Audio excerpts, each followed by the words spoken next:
एक ऐसी लड़ाई जिसमें इंडिया के 120 जवानों ने चाइना के 1300 से 3000 सैनिक मारे थे।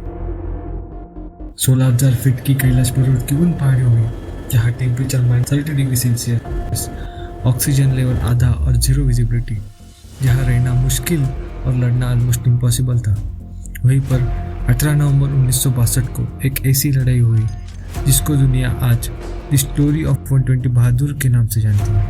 यह जगह थी रजंगला पास, चुशुल सेक्टर, लद्दाख। चाइना का सीधा ऑब्जेक्टिव था चुशुल एयरफील्ड कैप्चर करना।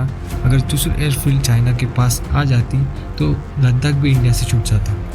इसी को डिफेंड करने की जिम्मेदारी मिलती है 13 कुमाऊं रेजिमेंट की चार्ली कंपनी को। उसकी कमांड कर रहे थे मेजर शैतान सिंह, परमवीर चक्र। उसकी टोटल स्ट्रेंथ थी 120 सोल्जर, सिर्फ 120 सोल्जर। अपोजिशन में 3000 से ज़्यादा चाइनीज ट्रूप्स। कम से कम 3000 होंगे सर। सुबह 4 बजे बर्फीली हवाओं और घने अंधेरों में चीनी सैनिक चुपचाप घुसपैठ करके हमारे जवानों को चारों तरफ से घेर लेते हैं। हमारे पास भारी हथियार नहीं थे, सिर्फ राइफल्स, LMGs और हैंड ग्रेनेड्स थे। पहला अटैक आया, लेकिन हमारे जवानों ने पूरी साहस से लड़ते हुए चीनी फौज को वही धाराशायी कर दिया। दूसरा अटैक आया, दुश्मन ने सोचा इस बार ज़्यादा फौज भेजते हैं, पर हमारे सोल्जर्स ने गोलियों की दीवार खड़ी कर दी और उनका दूसरा अटैक भी नाकाम कर दिया। तीसरा अटैक सबसे बड़ा, सबसे भयंकर।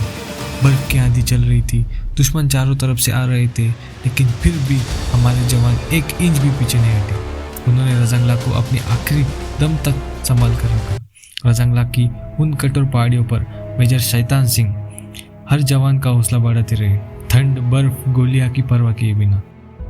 उस बैटल में इंडिया के 120 जवानों ने चाइना के 1300 से 3000 सैनिक मारे थे, जिसमें इंडिया के 114 जवान वीरगति को प्राप्त हुए। और जब 3 महीनों बाद सर्च टीम उस जगह पहुंची, जो उन्होंने देखा वो दिल दहला कर देने वाला था।